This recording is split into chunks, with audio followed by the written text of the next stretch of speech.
सुप्रभात बच्चों, आज हम आपकी पाठ्य पुस्तक संस्कृत के पंचदश पाठ का अध्ययन करेंगे, जिसका शीर्षक है व्याकरणम। तो चलिए पाठ पढ़ते हैं और समझने की कोशिश करते हैं व्याकरण के बारे में। पंचदश पाठ व्याकरणम। तो बच्चों, जो ये आपका पाठ है व्याकरणम, इसमें शब्दों के रूप और धातु रूप के बारे में बताया गया है कि उनका प्रयोग हम स्त्रीलिंग, पुल्लिंग, नपुंसकलिंग में किस प्रकार से करते हैं और धातु किस प्रकार से प्रथम पुरुष, मध्यम पुरुष और उत्तम पुरुष में प्रयोग होती है और किस प्रकार से वचनों का प्रयोग किया जाता है। तो चलिए इनको हम उच्चारण के साथ पढ़ते हैं और समझने की कोशिश करते हैं। सबसे पहले है शब्द रूपाणी, शब्द के रूप। तो यहाँ पर बालक के रूप दे रखे हैं, बालकः, जो कि लड़का है। तो अगर लड़का है तो वो किसके अंतर्गत आएगा? पुल्लिंग के अंतर्गत आएगा। तो चलिए अब हम इनको पढ़ते हैं। 4 कॉलम है, विभक्ति, एक वचन, द्विवचन और बहुवचन। विभक्ति में प्रथमा से लेकर संबोधन तक विभक्तियां दी हुई हैं और वचन में भी ऐसे ही प्रयोग किया गया है विभक्तियों का। तो चलिए पढ़ते हैं। प्रथमा विभक्ति में बालक के रूप होते हैं। अब हम इनको पढ़ते हैं विभक्ति और वचन के अनुसार। प्रथमा बालकः, बालकौ, बालकः। द्वितीय विभक्ति में बालकम, बालकौ, बालकान। तृतीय विभक्ति बालकेन, बालकाभ्याम, बालकै। चतुर्थी विभक्ति बालकाय, बालकाभ्याम, बालकेभ्यः। पंचमी विभक्ति बालकात्, बालकाभ्याम, बालकेभ्यः। षष्ठी विभक्ति बालकस्य, बालकयो, बालकानां। सप्तमी विभक्ति बालके संबोधन हे बालक, हे बालकौ, हे बालिका। तो यहाँ पर हमने बालक के रूप पढ़े हैं प्रथमा विभक्ति से लेकर संबोधन विभक्ति तक, एक वचन, द्विवचन और बहुवचन में। सभी बच्चे इनको उच्चारण के साथ पढ़ने का अभ्यास करेंगे।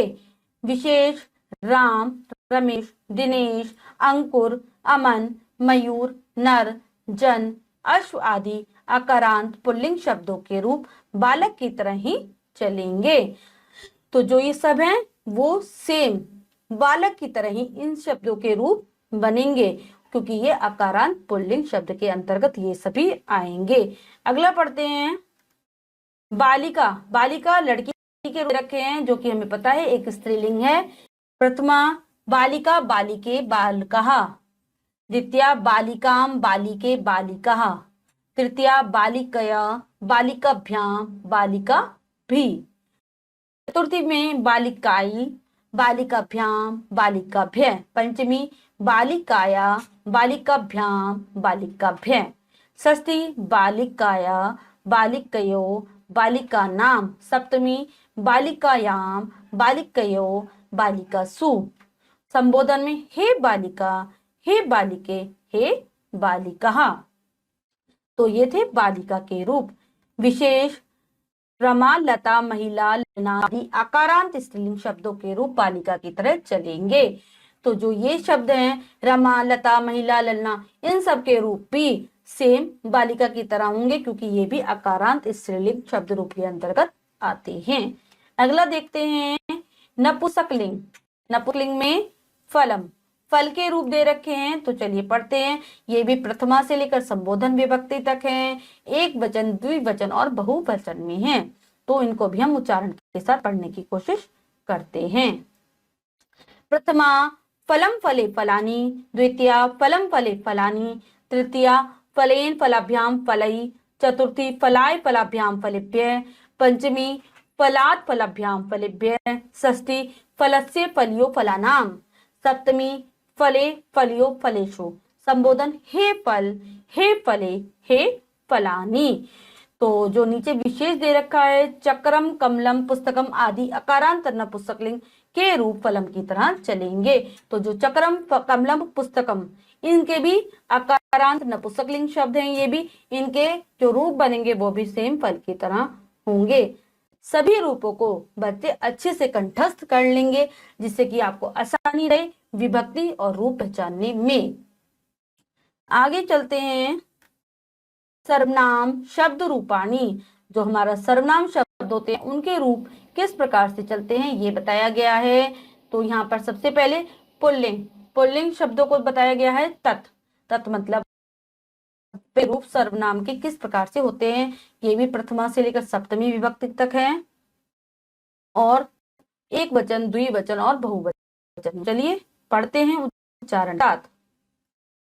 प्रथमा स तौ ते, द्वितीया तम तौ तान, तृतीया तेन ताभ्याम तै, चतुर्थी तस्मै ताभ्याम तेभ्य, पंचमी तयो तेषु। तो सर्वनाम में संबोधन विभक्ति का प्रयोग नहीं किया गया है, हम देख रहे हैं तालिका में। ठीक है, अब है नपुंसकलिंग तत्। अब नपुंसकलिंग में तत् के रूप हैं। तत् मतलब वह। प्रथमा दे रखी है, तो चलिए पढ़ते हैं। प्रथमा तत् ते तानि, द्वितीया तत् ते तानि। ठीक है, तृतीया से सप्तमी तक के रूप उपयुक्त तत्पुल्लिंग के समान चलेंगे। सर्वनाम शब्दों में संबोधन का प्रयोग नहीं होता। क्या कह रहे हैं कि इसके जो तत् के जो नपुंसकलिंग है वो सिर्फ प्रथमा और द्वितीय विभक्ति में अलग होते हैं, बाकी तृतीया से लेकर सप्तमी में पुल्लिंग तत् के समान ही होते हैं। तो चलिए देखते हैं पुल्लिंग तत् के समान किस प्रकार से होते हैं तृतीया में।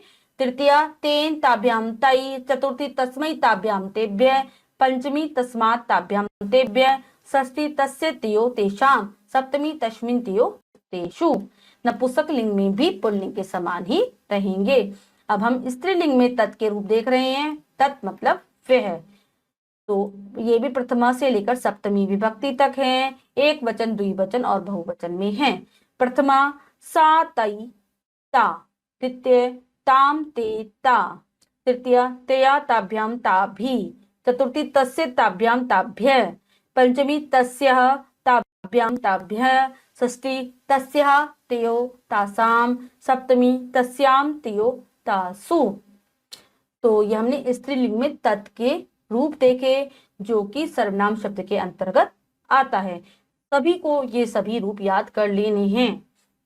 आगे हम पढ़ते हैं उभयलिंग। उभयलिंग अस्मत् में हम। उभयलिंग मतलब कि जो स्त्रीलिंग और पुल्लिंग दोनों में अस्मत् के रूप समान चलते हैं, मैं और हम के। तो चलिए पढ़ते हैं।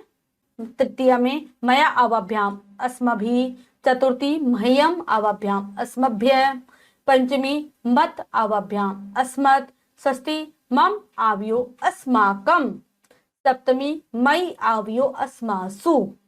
तो ये उभयलिंग में हम अस्मत् जिसका अर्थ होता है मैं या फिर हम, उसके हमने रूप देखे। अब आगे चलते हैं उभयलिंग युष्मद्। युष्मद् मतलब तू या फिर तुम। तो ये भी प्रथमा से लेकर सप्तमी विभक्ति तक रहे हैं, और हम इनका प्रयोग उभयलिंग के अंतर्गत देख रहे हैं, यानी कि स्त्रीलिंग और पुल्लिंग में ये दोनों समान रूप से चलते हैं।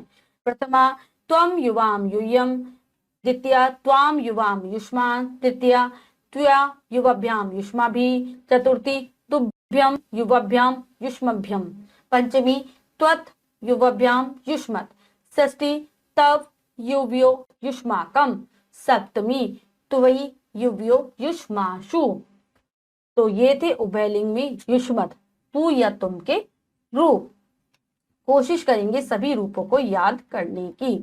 अब हम पढ़ रहे हैं धातु रूप। धातु रूपाणी। धातु गम यानी कि गच, जाना जिसका अर्थ होता है जाना।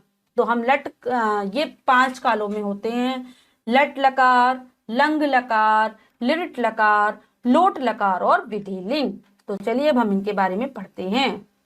5 प्रकार के लकारों का प्रयोग किया जाता है धातु रूप के अंतर्गत। तो हमारी जो धातु है वो गम, ये पुरुष में है, प्रथमा, मध्य और उत्तम पुरुष, एक वचन और द्विवचन, बहुवचन। सबसे पहले हम लट लकार वर्तमान काल में धातु रूप पढ़ रहे हैं। प्रथमा गच्छति गच्छत गच्छन्ति, ठीक है, प्रथम पुरुष।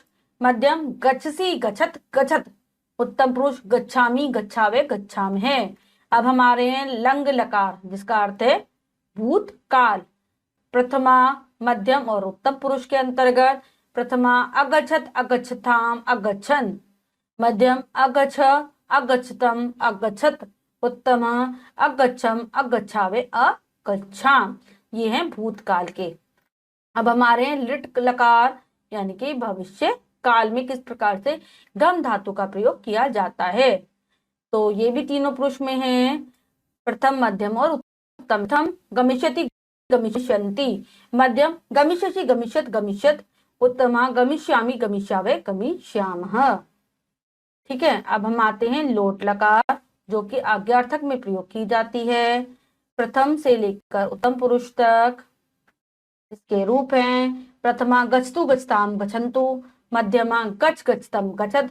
उत्तम गच्छानि, गच्छावे, गच्छामि। अब अगला है विधि लिंग, चाहिए के अर्थ में हम इसका प्रयोग करते हैं। प्रथम, मध्यम और उत्तम पुरुष में इसके रूप हैं, प्रथमा गच्छेत, गच्छिताम, गच्छेयु। मध्यमा गच्छे, गच्छेतम, गच्छेत। उत्तमा गच्छेयम, गच्छे, गच्छेम।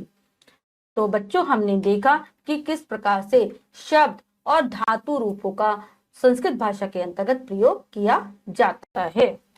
तो बच्चों आज हमने आपकी पाठ्य पुस्तक के पंचदश पाठ का अध्ययन किया, व्याकरणम, जिसके अंतर्गत हमने शब्द रूप और धातु रूप को जाना, समझा, उसको उच्चारण के साथ पढ़ा। आशा करती हूँ आपको अच्छे से समझ में आया होगा।